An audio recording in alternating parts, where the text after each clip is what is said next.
Hello, my name is Carol, and I'm 39 years old. My journey with my in-laws has been filled with struggles, much like what many women go through, yet my story took a unique turn. I want to share it in the hopes of empowering others facing similar challenges.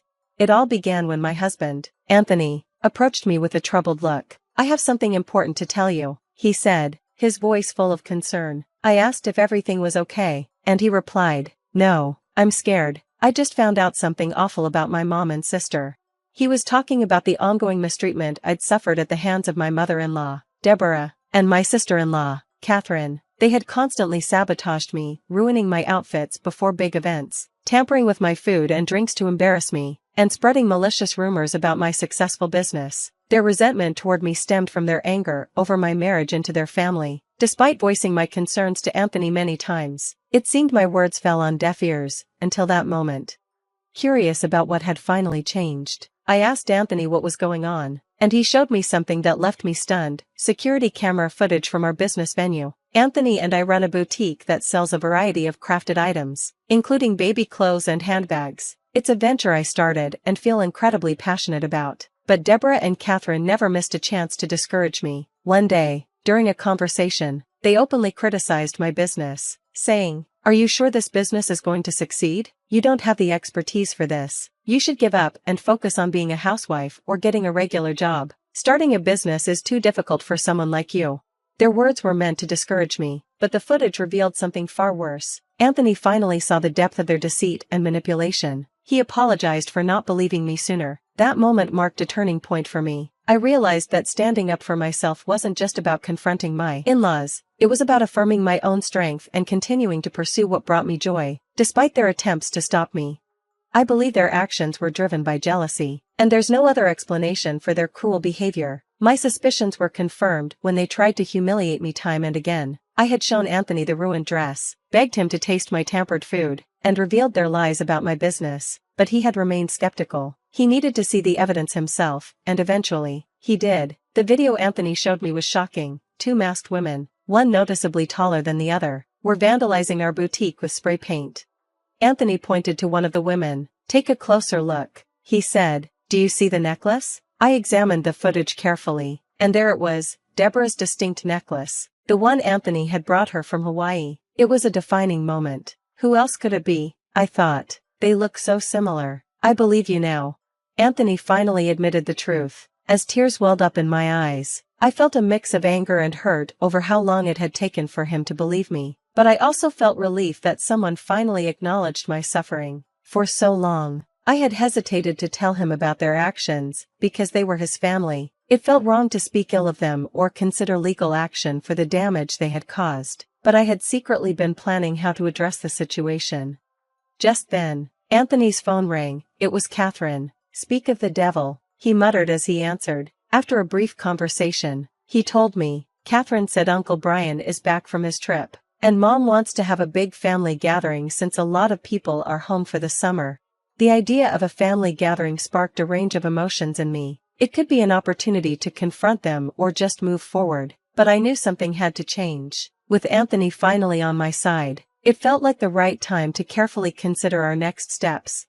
"Are you planning to discuss what we saw in the video?" I asked him. "I know it's tough since they're your family, but I'm ready to confront them if you think we should." He hesitated, conflict clearly in his eyes. "They are my mother and sister, Carol. That makes it hard, but I'll support you however I can," he assured me. The weekend arrived, and we made our way to Gus's house for the gathering. Uncle Brian, a well-loved family figure, was returning after a long absence, and his homecoming was meant to be a joyful occasion. However, as soon as we arrived, I could sense a shift in the atmosphere. Catherine and Deborah, who had always been all smiles, suddenly wore expressions of jealousy and disgust upon seeing us.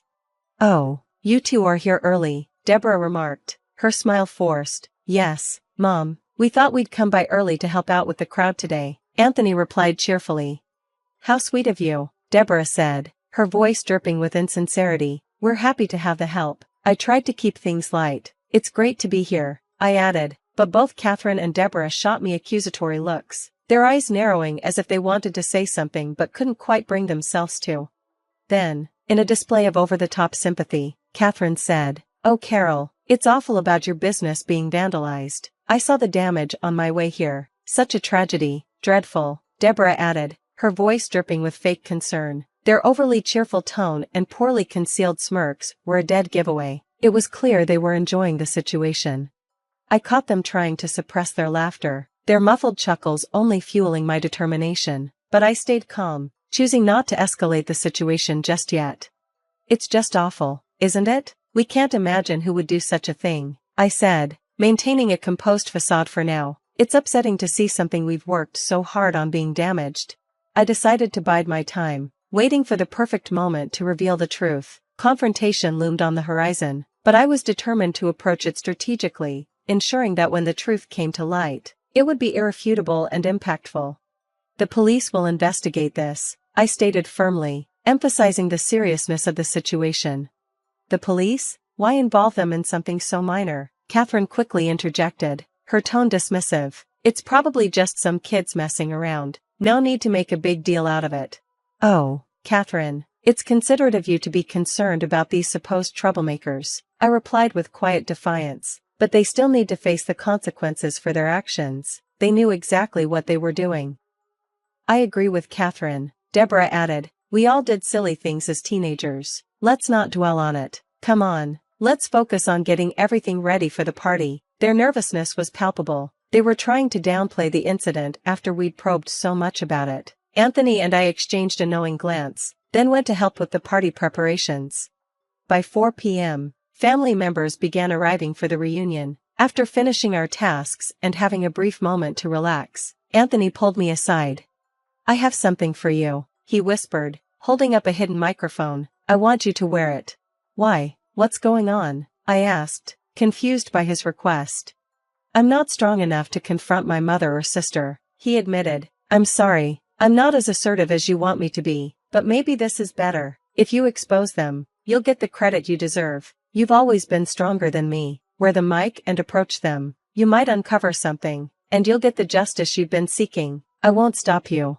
Though I wished Anthony could be more confrontational himself, I appreciated his support. I put on the mic, hit record, and went to find the two troublemakers.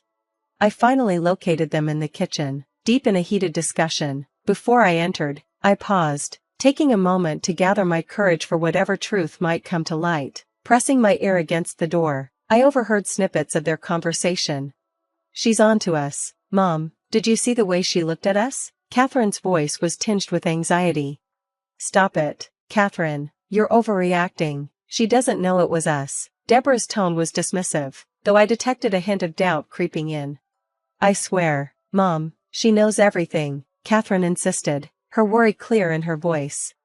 Okay, calm down. Even if she suspects something, what can she do? Anthony loves us, and she loves Anthony. If she finds out, she'll probably tell him, and he'll just brush it off, saying she's imagining things. That's been working for us so far, hasn't it? Deborah reassured her with growing confidence.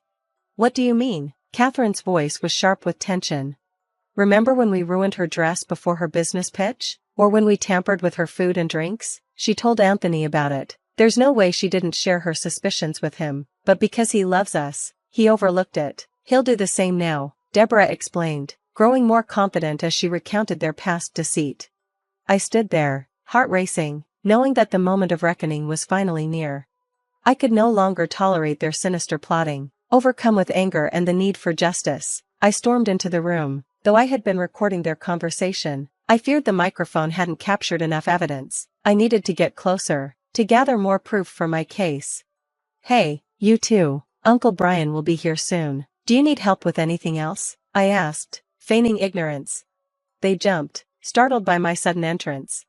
Carol, you scared us, Catherine exclaimed, clutching her chest. Yes, Carol, I have a weak heart. Don't startle me like that again, Deborah added, her voice quivering slightly. Apparently not weak enough, I retorted, my composure slipping as anger surged. What did you just say? Deborah asked, her eyes narrowing. Oh, it's nothing, I said with a shrug, masking my irritation. Just that you seem pretty energetic for someone your age. Energetic? How so? Deborah asked, her curiosity piqued. Well, I could have sworn I saw you doing something quite active recently, I teased, hoping to provoke a reaction that would give me more ammunition. Maybe it was just a dream, I added with a sly smile, hinting at my knowledge of their wrongdoings. I recall seeing you in black attire, wearing masks, I said, watching their expressions carefully. They paused, their faces betraying the brief shock as they processed what I'd said. I saw the glint of realization in their eyes. Bingo, I said, leaning in. I think you were involved in something quite serious. What exactly are you implying? Deborah's voice was tight with tension as she slowly moved to close the door, making sure our conversation stayed private. I'm not suggesting anything specific, I replied calmly, although I might have also seen someone else, someone with their face covered, participating in something illegal. What a shame. I do hope they catch those people soon. Catherine, clearly flustered, quickly changed the subject. Anyway, Mom, I think we should leave now. Not so fast, Catherine. I want you both to see something, I said, pulling out my phone and showing them the video footage that Anthony had given me. You caught the vandals? Deborah remarked dismissively. Well, now that we know who they are, there's no need to look into it further. Let's just drop it. Carol, vandalism happens to other buildings too. You know, Catherine chimed in, echoing her mother's sentiment. Yeah, Carol, just move on. It's not worth all this fuss, Deborah added. Ladies, I think it is a big deal, I countered firmly, feeling my resolve harden. I found something interesting in this video. Take a closer look. Both of them leaned in, zooming in on the phone screen. The horror and shock that swept over their faces confirmed all my suspicions. They were the ones who had vandalized my building. Quiet, Mom, this doesn't prove anything, Deborah said, trying to deflect as her voice cracked under the pressure. Who else has this necklace? I can't handle this anymore, Catherine blurted out, unable to hold it in any longer. Okay, it was us. We did it. We damaged your business. But what are you going to do about it? Deborah's voice was defiant as she added, Yeah, Carol, there's nothing you can do. We know Anthony cares more about us than he does about you. Even if you try to take action, he won't punish us because he loves us. He really does love you guys, and he probably won't do anything, I acknowledged, my voice quiet but steady. But sweetie, why do you think I won't do anything? Do you think I'm afraid of you? You messed with my business, my baby, and I'm not letting this go. I wasn't going to let them off the hook so easily. In a flash, Deborah and Catherine lunged for my phone, desperate to erase any trace of their wrongdoing, but I was quicker, sidestepping their grasp. Give it back, you foolish girl, Deborah shouted after me, her voice sharp with anger. Even if you grab it, the data's already backed up. There's no point in fighting me, unless you want to worsen your already weak heart.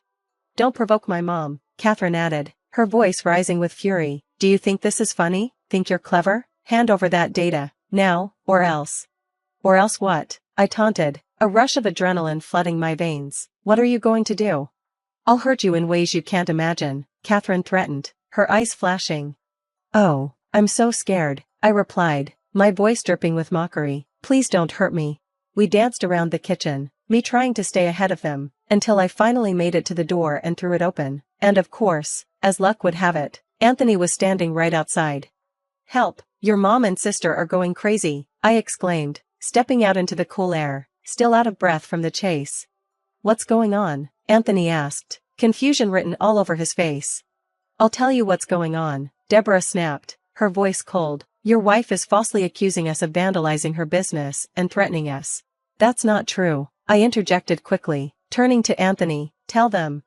A heavy silence hung in the air. Anthony's face twisted with tension as he struggled to find his words. I could see the inner turmoil in his eyes. I know you're not used to arguments with Mom and Catherine, or really, any arguments at all, I urged him, my voice steady but firm. But please, I need you to stand up for me, for your wife. The silence dragged on, and Anthony's shoulders sagged with the weight of it. My heart sank as disappointment washed over me. Then Deborah seized the moment, twisting the knife. You see, honey, Anthony will always side with us, not you. He loves us more. That's not fair, Anthony finally spoke, his voice thick with emotion. I love you all equally, you're all important to me, and that makes it tough to decide. Then why not choose honesty? I pressed, my voice unwavering. We both know it's you who showed me the footage. Wait, Anthony, why would you do that? Deborah's voice was laced with disbelief. Because it's my business too, Anthony replied firmly, his resolve building. And what you did was wrong, not just this one time, but all the times you've hurt my wife. He turned to his mother and sister, his voice urgent now. You need to stop. Please. We'll forgive you, I countered firmly, my anger rising, but I'm still pressing charges. Not while I'm here, Deborah spat. Just then, Uncle Brian, the honored guest, entered the room, his expression a mix of concern and happiness. He took in the tense atmosphere as everyone else eagerly awaited the celebration to begin. "Oh, Brian, my dear, it's so good to see you," Deborah said, trying to change the subject. "You look wonderful. We'll start the celebration soon. Come, let me show you to your seat. Tell me about your trip." "We're not done with you, Carol," Catherine hissed, her voice dripping with malice. "If you try anything, we'll make sure Anthony divorces you." "Why do you talk to Anthony like he's a child?" I shot back. "He's a grown man who can make his own decisions. He wouldn't divorce me just because you tell him to, right, honey?" I turned to Anthony, hoping for his support. He hesitated, his head lowered, unable to meet my gaze. The pressure was too much for him, and my heart shattered. Feeling utterly betrayed, I stormed off, fury bubbling up inside me. I made my way to the large dining table where 42 guests were already seated. Trying to keep my composure, I sat down, seething silently. Soon, Anthony and Catherine joined me at the table, but I kept to myself, too angry to engage. Anthony seemed to want to speak, but the words never came. Eventually, Deborah and Uncle Brian joined the table, and despite the earlier tension, the celebration began. But as we ate, my anger continued to boil over, and I could no longer contain it. "Attention, everyone," I announced, standing abruptly. "I have something important to say. There are two people here who have always hated me, who tried to make my life miserable. Some of you may already know, but I'm going to make sure you all understand." With that, I played the recording of our earlier argument for everyone to hear. The room filled with gasps of shock and disbelief as the incriminating words echoed. Deborah and Catherine sat frozen, their faces a mix of fear and anger, but they quickly denied everything, accusing me of lying. The dinner descended into chaos, voices rising as I yelled at Deborah and Catherine, and they yelled back. The adults at the table tried to make sense of what was happening, but Anthony remained silent, absorbed in his own turmoil. Then the distant sound of sirens filled the air, and the room fell silent. "What have you done?" Deborah hissed, her eyes narrowed in rage. "I'll get you for this." "I didn't do anything," I replied coolly. "Anthony did. He's the one who called the police." Catherine, stunned, turned to Anthony. "You need to face the consequences for what you've done."